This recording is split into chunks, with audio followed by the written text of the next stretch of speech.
ఇవాళ వాస్తవం ఏంటి అంటే రాష్ట్రంలో ఒక రాజకీయ పునరేకీకరణ జరుగుతూ ఉంది.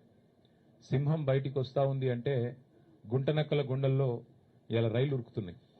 కేసీఆర్ గారు ఒక సంవత్సరం తర్వాత ఒక బహిరంగ సభకు వస్తున్నారంటే ఎన్నో రకాల కుట్రలకి కుతంత్రాలకి తెరలేపి కాంగ్రెస్ ప్రభుత్వం జగిత్యాలలో జరగబోతున్న జైత్రయాత్రను అడ్డుకునే ఒక చిల్లర ప్రయత్నం చేస్తూ ఉంది. ముఖ్యమంత్రి గారు మంత్రులు ఎంత సిల్లీ పాలిటిక్స్ అంటే కేసీఆర్ గారు ఇక్కడికి వస్తున్నారంటే ముఖ్యమంత్రి గారు మేడిగడ్డకు పోతారట. 2.5 ఏళ్లకెళ్లి మేడిగడ్డకు పోయేందుకు ముఖ్యమంత్రికి టైం లేకుండే అర్జెంటుగా ముఖ్యమంత్రి గారికి కేసీఆర్ గారి బహిరంగ సభ ఇక్కడ ఉంటే టీవీలలో సగం కేసీఆర్ను చూపెట్టాలి, సగం రేవంత్ రెడ్డిని చూపెట్టాలి, పేపర్లలో సగం రేవంత్ రెడ్డిది రాయాలి, అవతలకు కేసీఆర్ది రాయాలని ఒక చిల్లర ప్రయత్నం. అంటే ఇంత కుత్సితమైన ఇంత కుసంస్కారమైన ఇంత చిన్న మెదడున్న ముఖ్యమంత్రి బహుశా భారతదేశంలో ఎవరు ఉండరు, ఒక రేవంత్ రెడ్డి తప్ప. ఆయనకు హైటే తక్కువ అనుకున్నా, బుర్ర కూడా తక్కువ.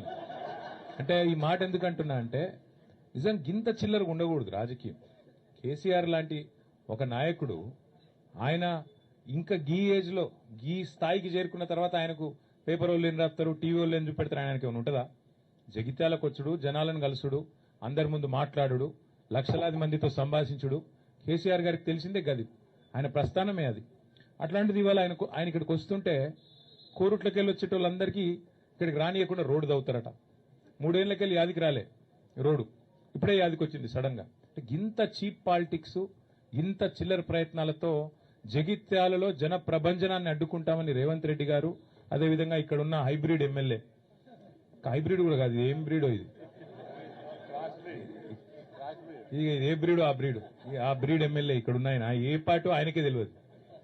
బీఆర్ఎస్ అని ప్రెస్ మీట్ లో చెప్తాడు, కాంగ్రెస్ పార్టీ ఆఫీసులో కూర్చుంటాడు, కాంగ్రెస్ పార్టీ మంత్రి పక్కకు కూర్చుంటాడు. క్రాస్ బ్రీడ్ అనాలనా, హైబ్రిడ్ అనాలనా, ఏం బ్రీడ్ అనాలే, ఆయన ఏందో ఆయనే చెప్పుకోవాలి.